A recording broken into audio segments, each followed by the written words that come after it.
we've got some areas that we're going to be covering today.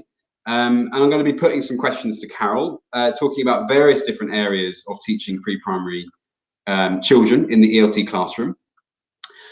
We are also taking questions, so if you'd like to ask questions as we're going along, we'll try to answer them at the time as much as possible, but we will also dedicate some time at the end of the session to cover a lot of the questions that you ask. So please do put them in the chat box, and don't worry, we are keeping a tab on them, and we'll address those once we've finished going through sort of the main bulk of the session. So any questions, just whack them in the chat box. Okay, Carol, should we get started? Okay, let's get started, Will. What on earth you asked me? Okay, all right, so my first question, Carol, you've written course books for preschool children, and you've taught them, as we've just discussed, you've taught them over many years. What would you say is the most essential thing for teachers to keep in mind? That's a very good question. That's the multi-million-dollar one, isn't it? And I think I'd say that the most essential thing to keep in mind is actually a whole child approach. In other words, an approach where we focus on all aspects of the children's development, their social, cognitive, physical, emotional, psychological, creative, and language development. Of course, language development is important. We're language teachers after all, but this is only one aspect, and it shouldn't dominate or exclude everything else.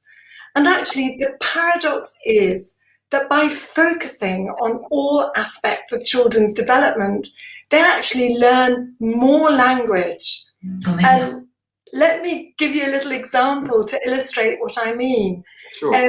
If we teach children a counting song with actions, for example, Will, I'm sure you know the song with your little boy, 5. Oh no, you're going to test me now, aren't you? Swimming one day. No, I'm not going to test you. Okay. Well, but if we do that song, you know the song, 5 little ducks go swimming one day, over the pond and far away.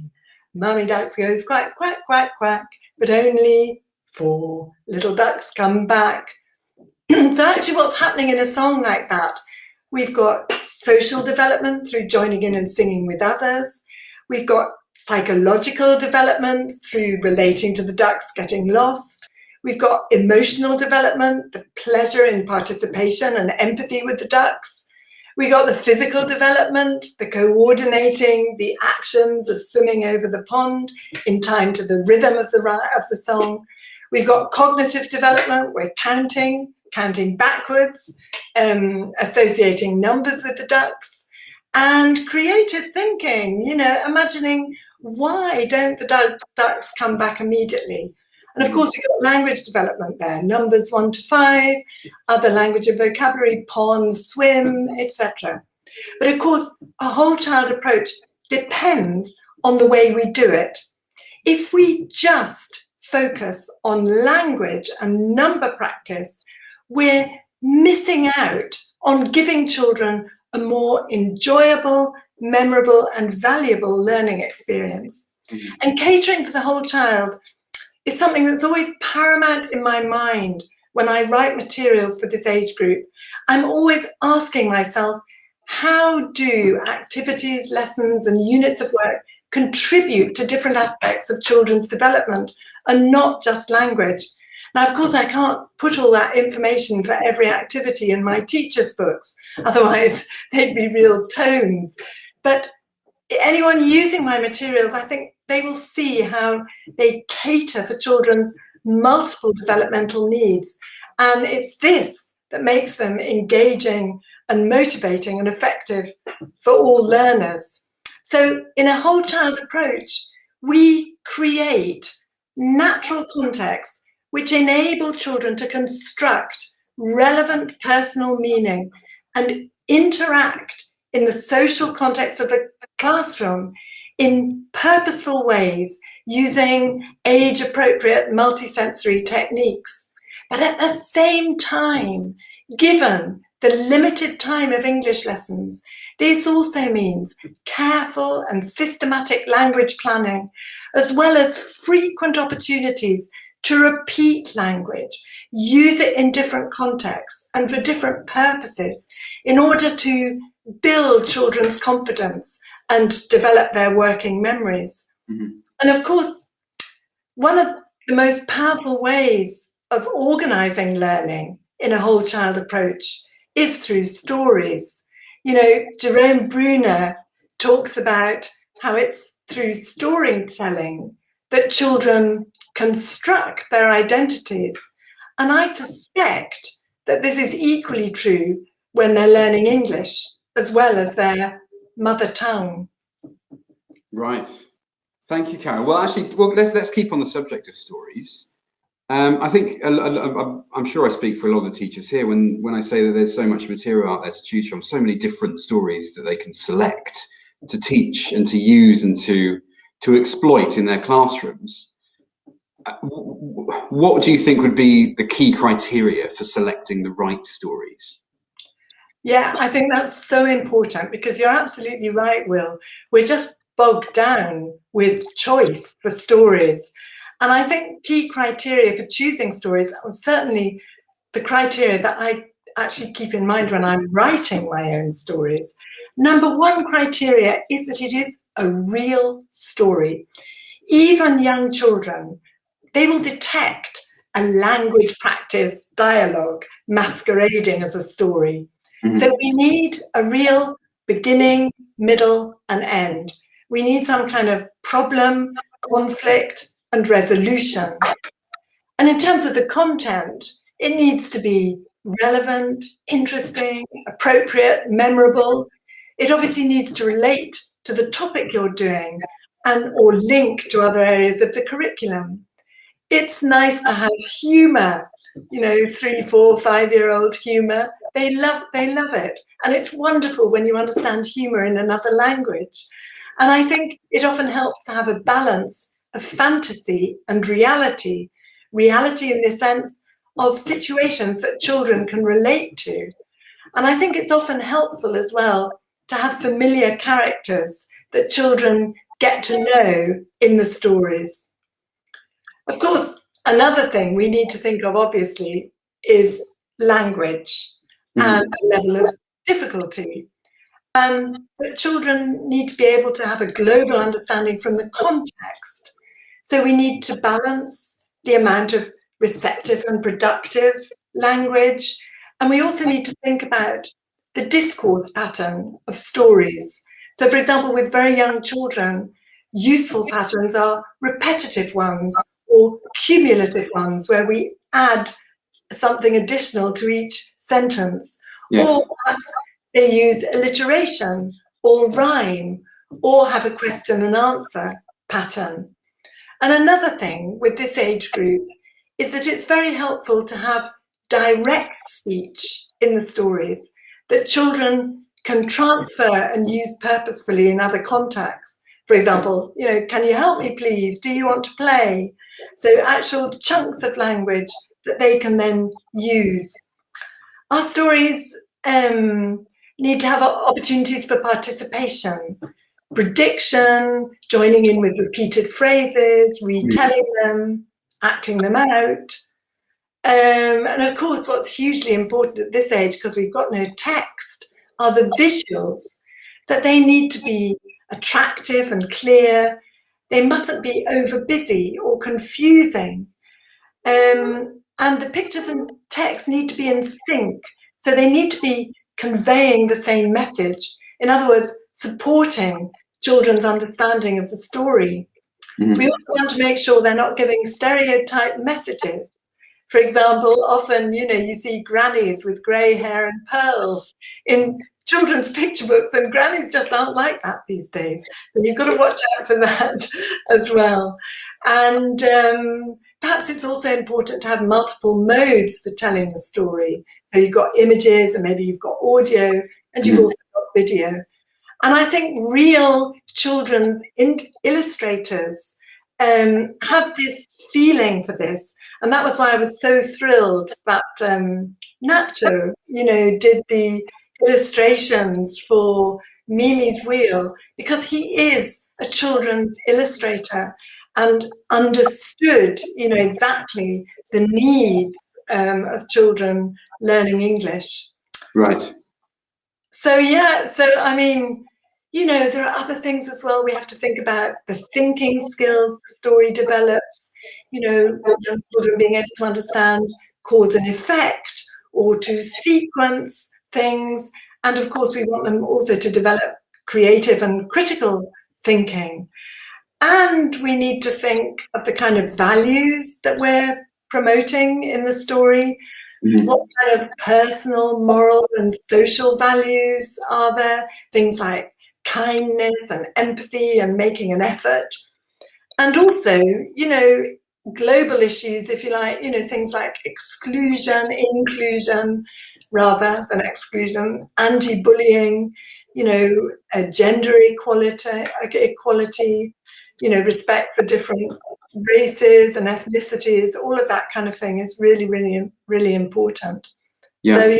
So lots of criteria there. Lots of criteria. Well, I mean, have you got a shortcut for all that, Carol? Do you know anywhere in particular where they can? Is there a bank of stories that you could recommend, perhaps, or some banks that you could recommend for? Well, I think there are so many that are out there. Actually, I mean, I think if you look at children's picture books, absolutely rich with stories. They don't necessarily meet the language criteria I was talking about, because they haven't been written with second language learners in mind. But certainly with the other criteria, yes. And there's something we need to give time for children to ponder on what they've learned. Absolutely, I quite agree with that. Yeah. No, definitely. Brilliant. Well, actually, I mean, sticking with stories, just one more time, Carol, if you don't mind. So you've spoken about how to choose a story and what makes a good story for that particular environment. How would you actually go about doing that then? So you've got the story, you've got your class in front of you, ready to go. How would you conduct that lesson? Oh, that's quite a question. Well, that's a question I think people who know my materials probably would know how I would want to do that. I mean, to start off with, I'd certainly would see it as a cyclical process, whereby you actually come back to the story several times in a unit of work.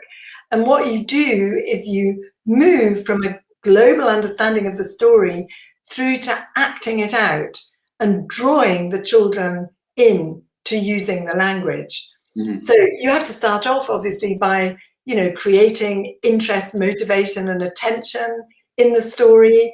You want to do activities that are going to possibly pre-teach any vocabulary that they need to know, but you don't need to pre-teach vocabulary that's understandable from the story. You need to motivate the children to want to listen by asking a focus question or so. And then just let them enjoy the story, actually. Something that I feel passionately about. Sometimes as teachers, we actually kill stories to death by asking too many questions. What colour is Mimi's coat? What colour is the sky? And actually, no, let's not interrupt the actual pleasure of the story. And I think something else in a class situation, we need to remember never to just tell the story again in the same way. We always need to do something different with it, because it's different with a child at home. They just want to sit on your lap and hear the story again. But in a classroom situation, children will say, "Oh, we've done that before." So we have to add that that surprise factor to make them interested in doing it. And that might be something as simple as holding up picture cards when you listen to the story, or putting your hands on your head when a particular character speaks, and so on.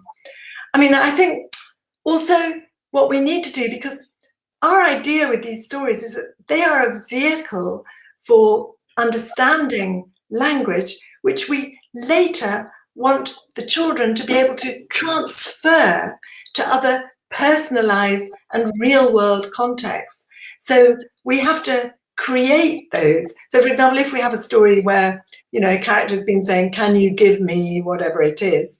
we want to then translate that into a classroom activity. And we might have, you know, our flashcards on the carpet and ask the children, can you give me a... So they're making the connection between that language in the story and how they can use it.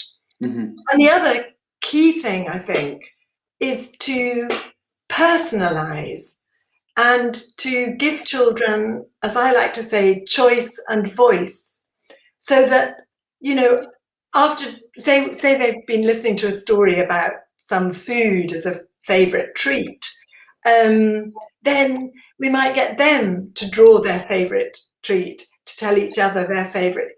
It's really, really important. And so that's, you know, how I'd go about doing it. Okay. And I think in terms of, yeah, sorry, I thought, yeah, go on. No, you could carry on, Carol. I didn't mean to interrupt. No. I was just going to say about telling a story, because I think it's really important, because teachers often say to me that they don't feel very comfortable telling stories. And I think we have to remember that there are as many ways of telling a story as there are teachers. And, you know, we must never force things or try and do things in a way that doesn't come naturally to us. And I've heard stories being told in ways that are incredibly exuberant and extrovert, and also stories being told in a very, very restrained and quiet way. And both ways can be equally effective. And the other thing I would say, and I know it's all very well for me as a, you know, an English speaker, but we all have different accents, but actually that has nothing to do with it. The important thing is that we are competent as teachers and intelligible as speakers. It doesn't matter what your accent is, whether you're from, you know, wherever, the north of England, the south, you know, it's intelligibility, as any of the sort of pronunciation experts these days will tell you. So yes, and I think also, of course, you need to make the most of your voice, your eyes, and your body. You need to make story time into a pleasant ritual and preempt classroom management problems, because that's really disappointing if you have classroom management problems when you're telling a story. So, for example, one thing I do is actually get children to take their index finger, if you can see that there when they're sitting on the carpet, and draw a magic circle around themselves, and that is their space. No one can come in their space, and they mustn't go out of the space, and that stops all this kind of jostling kind of stuff when you're telling a story. And you can also get children's attention, you know, by saying a simple rhyme. So, for example, it's time for a story. 1, 2, 3. Are you ready? Listen to me. So I do that as well. Brilliant. Thank you, Carol. I mean, yeah, as you said, I'm sort of experiencing it a little bit first person at the moment with I've got a 2-year-old, and I had no idea that there were other ways of telling a story, because I'd never really experienced it. And I told a story, we told stories to my little boy at home. And then I did the same, I told the story the same way when I was with my parents, and they were flabbergasted. They were really surprised at the way I was doing the story. And I thought, isn't that how everybody did it? And it was only at that moment that I realized that, I really liked what you said then about there are as many ways to tell a story as there are teachers in the world. And I think that's yeah, it hit home at that moment. I think that's really important. And the other thing that goes with that is to make sure, you know, it's best to choose stories that you like yourself. That's key, because like it or not, you'll transmit how you feel about it to the children. And if you do like the story, show and share your enjoyment, because it's very infectious. If you enjoy it, you know, the children will too. And yeah, I think one other thing actually that I saw in the chat box, you know, going by very fast there, is to give children time with stories.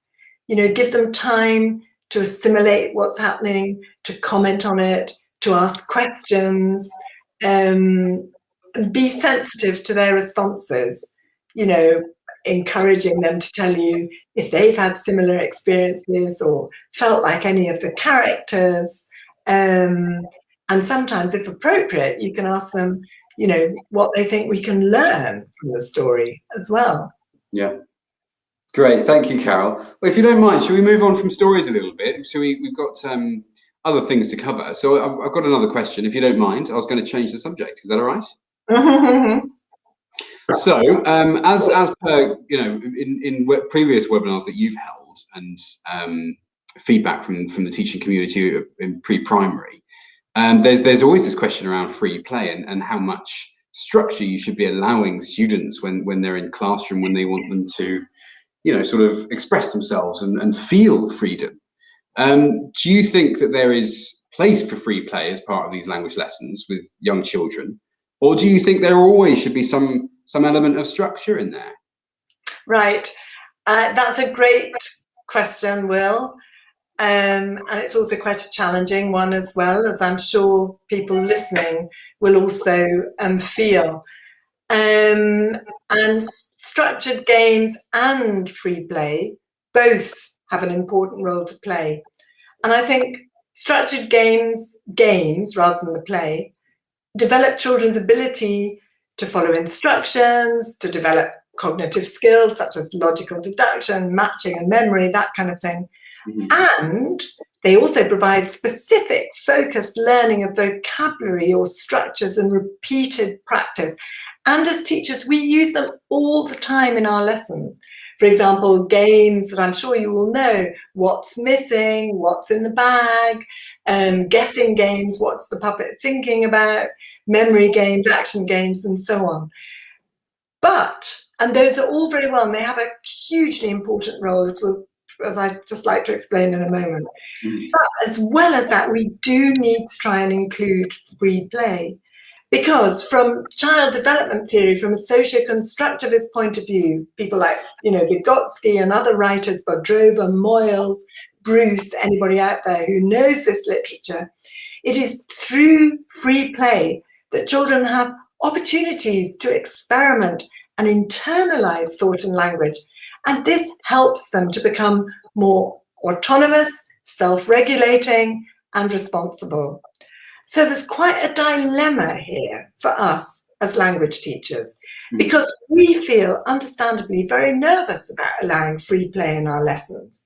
Because what's going to happen? They're all going to talk in their own language. We only have 20 minutes or half an hour, and we feel we must use that for direct teaching and input. And also sometimes, some children get excluded or don't participate in free play, and we may have massive management problems. So what can we do?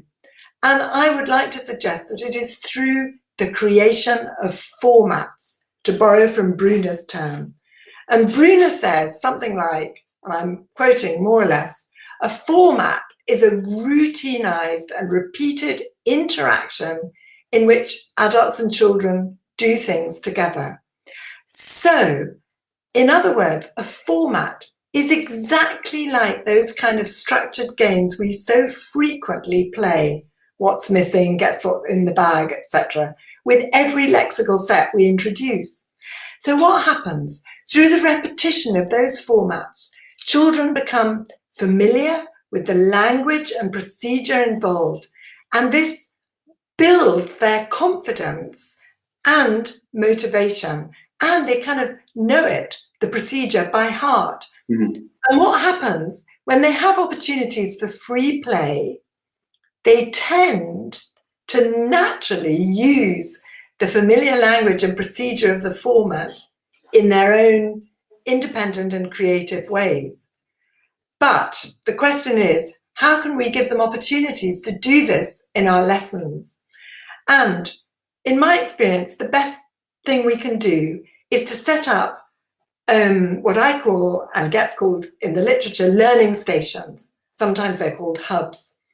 In other words, a space in your classroom that is resourced with materials you've used during your teacher-led activities and structured games. So, for example, you might leave your puppet there, some flashcards, some story cards, and so on. And to start off with, you only need 1 or 2 learning stations.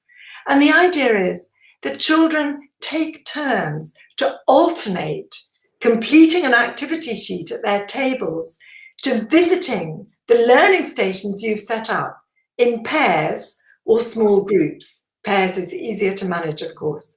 And you need to establish certain norms. For example, using our quiet voices, and encourage, but not insist on, you can't anyway, English. And you also need to keep a close eye. But what actually happens when you do this is children tend to replicate or do their own creative versions of activities and games that they've done with you in class, using familiar vocabulary and chunks of language that they've learned, but also, of course, they're mixing languages and they correct and help each other. In fact, the favorite game children play is often being teacher. And it's kind of amazing how they love playing being the teacher. They're very good at it. They parody you and they correct each other and tell each other off, and it's a great game. So I think if we can create learning stations, and even if we only have a little time for that, we actually give opportunity to children to develop that ownership of language and develop their responsibility and agency and autonomy. So I don't know if that's clear. Absolutely. It's clear to me, I think. No, I'm just looking in the chat to see if there are any message. That's fine. Good. Yeah, well, we've got a large selection of questions mounting here, Carol. So we'll have plenty to talk about afterwards. Okay, so moving on to another topic, which is very prevalent nowadays, given COVID, but I think also in the run up to COVID as well. I think social emotional learning was something that has certainly taken the limelight in the last year or so. So zooming in on preschool students for social emotional learning, do you think that's something that should be addressed in that environment? And how could it be addressed in that environment as well? Okay, well, I think it's absolutely vital, pandemic or no pandemic. I've thought that for quite a long time, and certainly, when I was writing Mimi's Wheel and so on before the pandemic, there's a huge emphasis on social and emotional learning. And I think it's really, really important. It covers, a huge areas such as self-awareness, self-esteem, managing emotions, self-regulation, relating to other people, developing social skills. I mean, it really is a huge umbrella for a lot of things. And it underpins children's confidence, self-esteem, and mental and physical well-being. So you asked me how we go about it. And I think there are 2 main ways. And the first way is actually through looking for every single opportunity to develop and enhance social and emotional learning within all aspects of our teaching. So someone like Michael Byram, he uses the term permeation. He's talking about intercultural awareness, of course, but I like that term for social and emotional learning too. Or another one that's used actually by Carol McGuinness in relation to thinking skills, and she talks about infusion. And both of those give the idea, the term I sort of tend to use is osmosis, that we're doing it by osmosis. And when we're doing it by osmosis, there are many different ways, which are not rocket science, but they're hugely important, that we're doing things like we're creating a warm and caring learning environment, we're modeling the kind of behavior, values, and attitudes that we want the children to adopt, and we're giving clear demonstrations. So it's, social and emotional learning by example. For example, using please and thank you, greetings, eye contact, friendly smile, all of that. Also through the kinds of praise and positive and encouragement and feedback that we give, and focusing on effort and behavior as well as achievement. And another thing is through setting clear expectations and parameters of behaviour, that children have a right and also a need to know what you want them to do. And we also have to, even though they're very young and you may think not very capable, we have to give them opportunities for choice and decision making, even in little ways. You know, which order are they going to do the activities? How are they going to complete a project? And so on. So there's that osmosis side.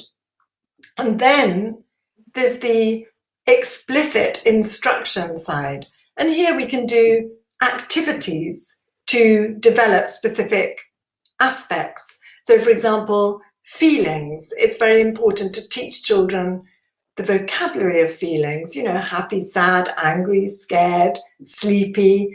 You know, we can then play a game, you know, mime and guess. You can tell me how I'm feeling, Will. I wouldn't like to say, Carol. I wouldn't like to say. You wouldn't like to say. Okay, well, that was meant to be sad. Okay. Okay. Or we could throw and catch our feelings. You know, I could be very happy and I could throw it to you and you would catch it and be very happy. Okay. We can obviously tell stories that integrate certain aspects. You know, for example, a story about a new friend at school, which develops empathy. We could do, you know, little rhymes to get children to cooperate. For example, you can do this one with me. We clap our hands. Okay, so we go, let's work together. Let's cooperate. That's it. I help you. You help me. It's great. It's great. Okay. Yeah. Or, for example, to get children settled down. You know, we want them to be quiet. So we might do a little rhyme. I'm quiet as a mouse, as still as can be. I'm doing it as well. Okay. No noise at all. Look at me. Okay. So, so examples then. So I think, yes, very important by osmosis and by explicit activities. Yeah. Great. Thank you, Carol. Okay. So moving on again, not moving on too far away from that, but another hot topic, I suppose, for lack of a better word. Talking about 21st century skills, life skills, global skills, whatever you call them. I think there's lots of terms for them, but specifically such as creative thinking and critical thinking. Do you think it's important or possible to incorporate these into preschool classrooms? I think absolutely, definitely. And not only is it possible, but I think it's very important that we do. And I think in terms of creativity, we need to think about what gets called, you know, big C creativity and little c creativity. And obviously in macro terms, big C creativity is to do with original ideas and artifacts that are sort of universally significant. You know, Velázquez, Picasso, Mozart, Beethoven, you know, that kind of thing. And little c creativity, and this term was actually coined by Anna Kraft in 2001. Her writings on creativity are wonderful. And in its macro sense, it's to do with everyday creativity. In other words, your kind of personal effectiveness in coping well and identifying and making choices. So the reason I've mentioned both of those is because I think we have to think of how those actually translate into the classroom with our preschool children. And in that context, big C creativity is to do with creative learning outcomes that obviously don't have universal significance, but they are of personal value. In other words, they constitute original thinking for that child at that moment and are valued by the people around them, their teachers, their parents, and so on. Right. And little c creativity is to do with the everyday process of making sense and constructing meaning in the kind of Vygotskian sense from everything that goes on in the interaction with teachers and with peers in the social context of the classroom. In other words, the kind of creativity that is to do with communicating and expressing your meaning in the language available. Now, the challenge for us as teachers is that we need to provide opportunities for both kinds of creativity. So an original and big C creative outcome for a child might, for example, be the way they act out being a giant in a story, or it might be drawing a picture, imagining what happens after the end of the story, or it might be categorizing picture cards according to their own creative criteria, when you allow them to think of the criteria and not tell them. And the little c creative outcomes, which are often the ones we forget about, these occur when you give children opportunities to try and express their personal meanings. So actually a little bit what's going on in learning stations and free play that we talked about earlier. And I'm sure many of the participants there who are teaching preschool will have examples of this. I have wonderful examples from my own teaching. For example, when I was teaching in a Spanish preschool some years ago, and we were doing colours and some new colours, and we had white, and I held up white and the child shouted out, blank, blank. And of course, because it's blanco in Spanish, and you know, it had turned out he knew the word elephant, which had been elefante. And so there he was making his own creative hypothesis. Or, you know, the child in a weather routine. And I go over to the window as I normally do and, you know, ask, what's the weather like today? And the child goes, it's sunny, cloudy, sunny, cloudy. Because we don't have a word for sunny, cloudy. No, we don't. It's very, we should. It's very often sunny, cloudy. That's our entire summer. Why haven't we got a word for that, Carol? We so should have a word for that. Perhaps you haven't got a word because it's just cloudy normally. Yeah. But it's that kind of creativity that we must also kind of leave room for. And well, you asked me about critical thinking as well. And of course, people are going to say to me, well, critical thinking, come on, 4 to 6 year olds, how can they be doing critical thinking? But I think what we're talking about here is actually laying the foundations for critical thinking. And what we're going to do is get children to be able to draw on their existing knowledge and experience to predict, for example, to predict a story, but actually probe a little further. You know, you predict the story. Why do you think that? Okay, getting children to think about different points of view and options. You know, what else could Mimi do? How does Katie feel in the story? You know, whatever story it is. And you know, if you're worried that obviously children wouldn't be able to tell you that in English, then you may think that that's also absolutely fine. If you understand the children's language or the shared classroom language, then you can feel that answer and recast it, you know, knowing that you're actually developing those critical thinking skills. Other ways, for example, and it's lovely when you do this with small children, you know, you should try asking your little boy, you know, what's the difference between a giraffe and an elephant? You know, just actually, you know, to think about that and to explain and justify their opinions. And there are also, you know, there are activities that we can do to get them to think about, you know, differences between fact and opinion or how they know, you know, a game which is it true? So you ask, is it true grass is green? Okay. But then the key next thing is, how do you know? How do you know? So how do you know? You know, I see it in the park or whatever it is. So actually, you know, by gently probing children's thinking and actually get them to explain, to justify, to evaluate, all those kind of things, we are laying those foundations for critical thinking later on, you know, and at the beginning of primary, in a story, we could actually ask children to identify, you know, what is a fact in the story and what is opinion, kind of thing. Yeah.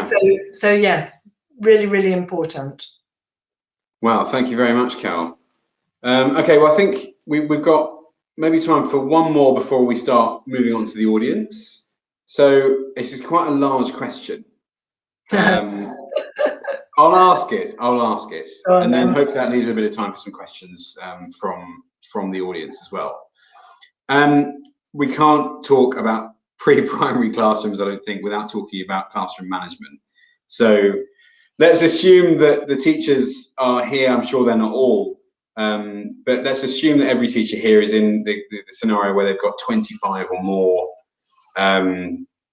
pre-primary students in their ELT classroom. Have you got any pearls of wisdom, Carol, for dealing with that scenario? I think I've got lots of pearls. I don't know how wise they are. All right, we're happy with that. My critical thinking skills, my prediction was that you would definitely at some point ask me this question. Right. And I feel very passionately and very strongly that we need to adopt an approach that is proactive rather than reactive. And that in preschool, we have got a chance, a really good chance, because they've only just started school, to train them in good habits. So the first really key thing is to establish learning routines in relation to any area of classroom life where it will help you and the children to have a familiar procedure to follow. So there's going to be your opening routines, your closing routines, tidy up routines. We did an example of story time routine, or rather I talked about that earlier. Because these learning routines frame your lessons. Children know what to do. You don't have to explain. You save your voice, you save your energy, and everyone feels confident about what they have to do. At the same time, you must never, ever take anything for granted in terms of children's skills and knowing how to behave. They don't, especially the 3-year-olds when they just started. So you need to be ready to explain, show, and demonstrate repeatedly and frequently. And you need to set and communicate clear expectations. How can children do what you want if you don't tell them? So, for example, we raise our arms. Remember, we raise our arms when we want to speak. Another thing that's really helpful, I think, is to use visual rules, you know, because children can see the message, okay? And especially if you're obviously wanting to convey this as much as possible in English. So we walk, we listen. And these rules need to be framed positively. It's not don't run, don't shout, okay? It's, you know, walk and listen. Exactly. Yeah. No, exactly. I mean, we also need to have, I would also just, you know, a health warning. There are 2 stages, and this is following research suggests that there are 2 stages where classroom management problems happen. The first one is transitions between stages of lesson and moving to another part of the classroom. That's very often when things are going to break down and you're going to have chaos. So you need to have, you know, some kind of transition chart. You know, it might just be, we're off to our tables, 1, 2, 3, you know, and we get everybody marching to their tables and sitting down in an orderly way rather than having chaos and then spending 5 minutes, you know, trying to get everyone sitting down together. So transitions is one area where things break down. And the other is if children don't have something to do, as simple as that.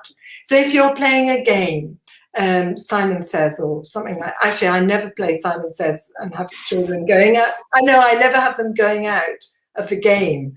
You know, everyone participates because that's the point. If you play Simon Says and you have children out of the game and they've got nothing to do, they're just waiting for the game to finish, that's when you're going to have problems. Okay. They'll look to the board that you put up on the wall for ideas of how to cause trouble. What shouldn't I do? I think I might do that. Exactly. Then, of course, it's to do with, varied and balanced activities. I'm sure a lot of you here are, familiar with the stir-settle concept, which is Susan Macmillan, she wrote about it in ELTJ way back when, 1987. But it's such a useful concept, so that if you do a very lively activity, you get children being lions around the classroom, you then have to plan and think about how you're going to get those lions sitting down and paying attention and behaving themselves afterwards. So you need to balance that. And I think also, of course, you need to give constructive feedback and praise and acknowledge positive behavior. Well done, Will, for waiting your turn. Thank you. Very good. Okay, so my main message about it is that overall it's much more effective to focus on positive discipline and what children do right, rather than responding reactively and punitively on what they do wrong. And I just seeing in the chat box, everybody should be involved and engaged. That's absolutely number one. Exactly. Engaging lessons, and you'll keep them with you. Yeah. Brilliant. Thank you, Carol, very, very much. That was great. I think I've fired enough questions at you. My part, but it's not over yet, Carol. I'm afraid you're not out of the firing line. Firing analogy. Anyway, so we've had some questions. If it's all right, I wanted to put a few to you from the teaching community that we've just had. Please do. So the first one is from Sarah in Georgia, and it's about parents. And she's asked how to help the parents to appreciate the teacher's work.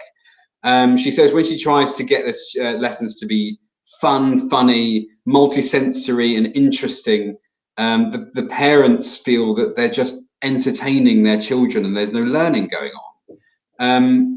How would you help in that situation? I think it's a very good question, and it's a very common problem because parents don't necessarily understand how children learn, and they don't see the connection between those kind of multisensory play-based activities that we're doing.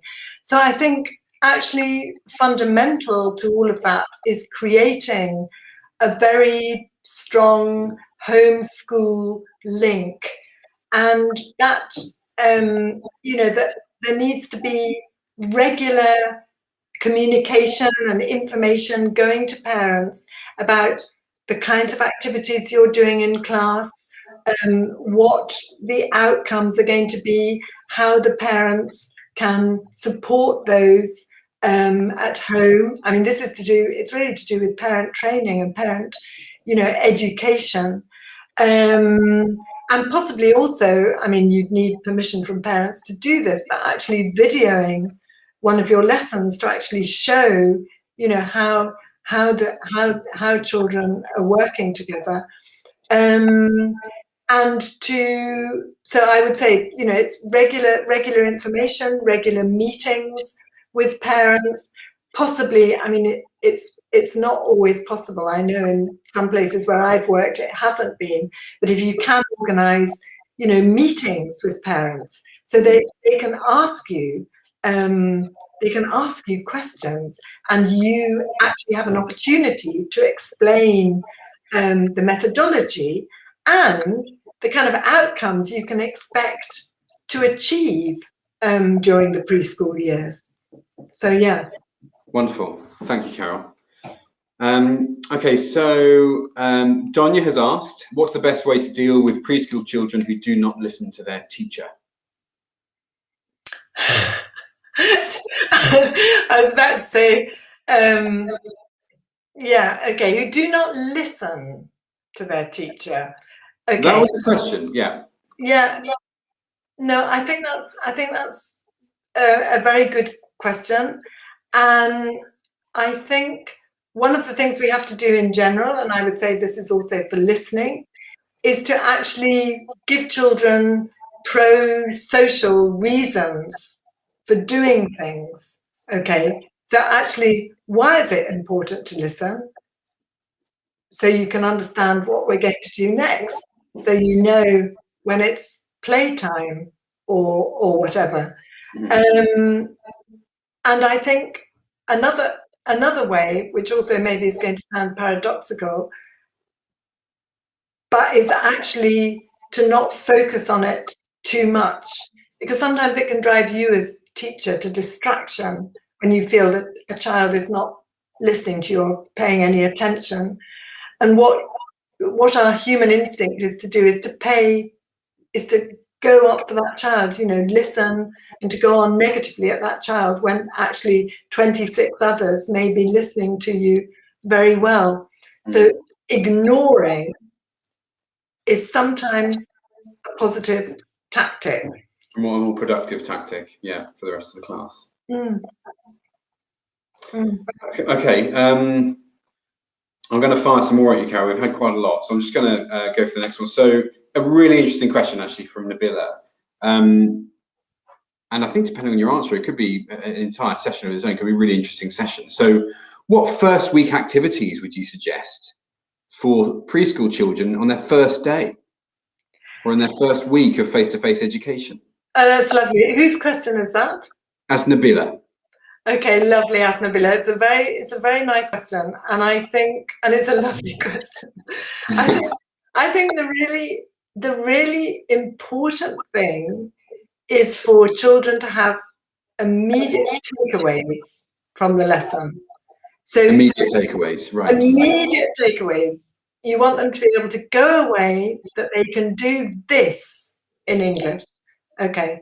I mean, one of the things I do with my little ones, I've done it for years, and they love it, is cumulative actions. Okay, it's a kind of TPR.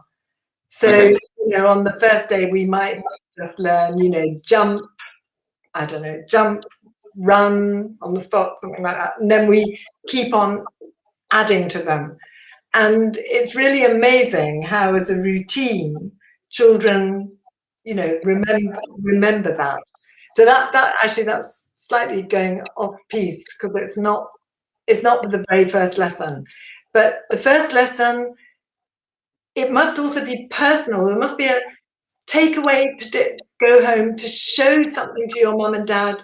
Look what I've done in my lesson. Maybe I've drawn a self-portrait, and I can say, my eyes, my nose, my mouth, whatever it is. I mean, whatever it is. I think it's that the takeaway idea.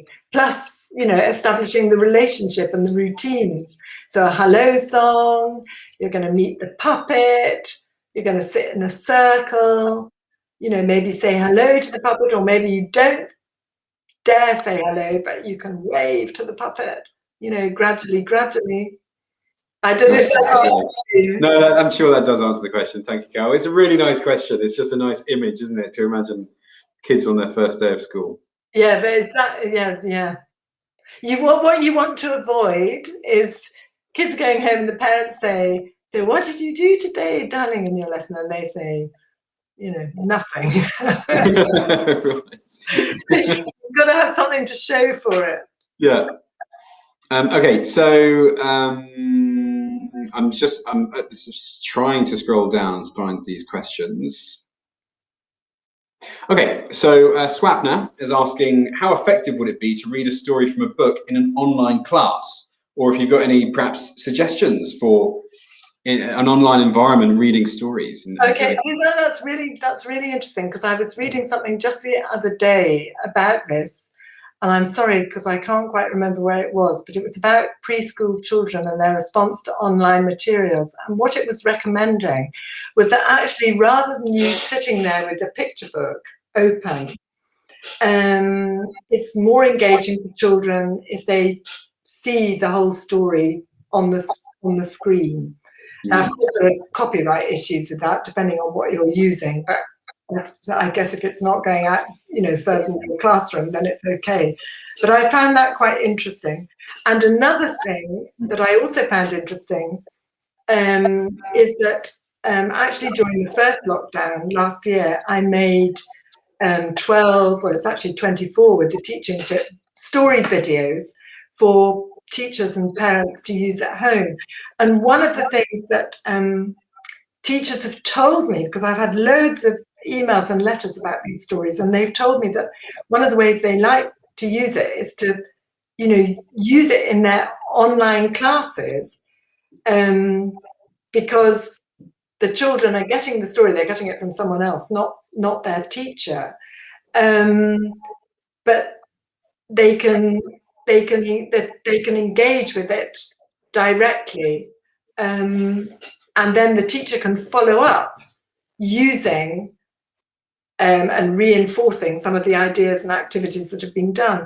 And I think you could adopt that, for example, with picture illustrator read alouds, because during the lockdown a lot of children's authors recorded readings of their stories to support parents and children. Right.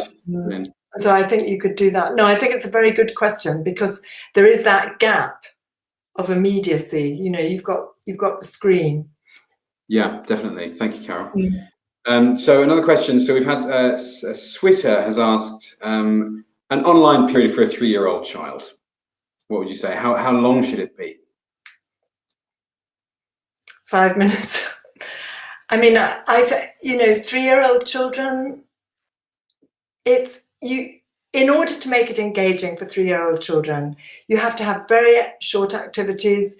You have to have lots of movement, dance, singing, action, scavenger activity. Well, there's a parent going to be present probably as well, but go and find something green.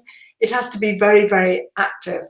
And I mean, people who during the pandemic have been talking to their, grandchildren, say, I know people who've had that, talking to them online, and say, the grandchildren only pay attention for about 3 minutes and then they're distracted. So I think the answer is short, and there's no point trying to make a 3-year-old sit in front of a screen for 20 minutes. They can't sit still on a carpet for 20 minutes. So why should they be able to sit on a screen, in front of a screen? So I think, basically, as they get older, they can cope with a little bit more. But for 3-year-olds, I think it's really challenging. And you need to use techniques with 3-year-olds that engage the parents with them. So, for example, one thing that, you would recommend that the parents get is a mini whiteboard, for example, so that then the children, you could say, show me red on your mini whiteboard, and they could hold it up, but you're doing that with the support of the parent. So, yeah. Great, thanks. All right, one more question, Carol, and I think it's the most important question we've had in today's conversation. It is the most important question. Are you ready for this? Really? More important than classroom management? Yeah, more important than classroom management, more important than 21st century skills, social emotional learning. What stories. is it going to be? My God. It's why did you choose a meerkat as a puppet? Oh, well, I think that's a lovely question, because, well, meerkats, for a start, they stand on 2 legs, so very often. So they're quite humanoid in that respect. And also, I mean, although there's more to meerkats than meet the eye, they do have a reputation of being very social, cooperative animals, that they work together. When you see a documentary about meerkats in the desert, they have meerkats on guard, looking at. Yeah.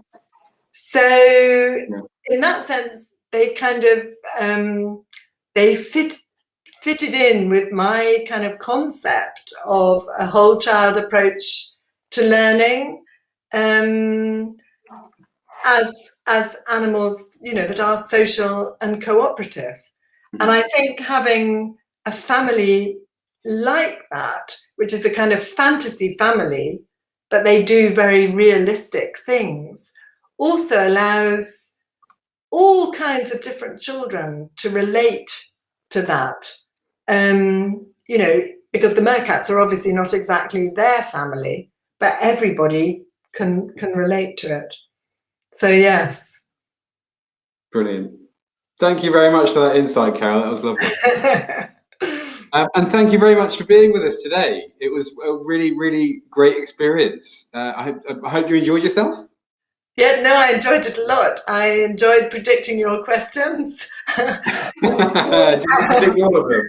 And fielding all the other questions. I mean, there's so much to talk about here, but yeah, no, great. Brilliant. I think you've covered really well, sort of a wide net for pre-primary teachers. So I'm sure it's been beneficial to everyone who's watching today. And thank you also to Anna Hasper, who is there in the background. She is the person frantically keeping us up to date with the questions you're asking, making sure you've got all your questions answered as well. So thank you very much for your help, Anna. As always, you're an absolute diamond. So thank you very much for being with us.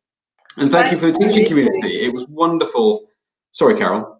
No, I was just saying thank you to Anna, and thank you for all these lovely messages I'm seeing in the chat box. That's very nice, and I hope it's been helpful. Well, I think I'm going to finish in a minute. I've got something I wanted to talk to you about. This is something Carol's put together recently, and hopefully this will help you with all sorts of other things that you're doing at the moment in your pre-primary classroom. So you've come to this session today. It was an interview with Carol Reed on teaching pre-primary children. So I can only imagine that this will be a website that's of interest to you too. If you were to, I'm just going to get the website here actually, so I can look at it because I'm not looking at it. So this new website by Carol is Hop on the Learning Wheel. It's got all sorts of things in there. We've got teaching tips to help your classes go more smoothly. There are videos from Carol Reed on there as well, as you'll see. Lots of short videos. You've got new content. There are tips videos, instant resources, previous webinars on pre-primary students, teaching pre-primary as well. I've just put the link just above me in red. So have a look at that, and I hope you enjoy it. It's all there. It's all for you, and it's all free. So go and take a look.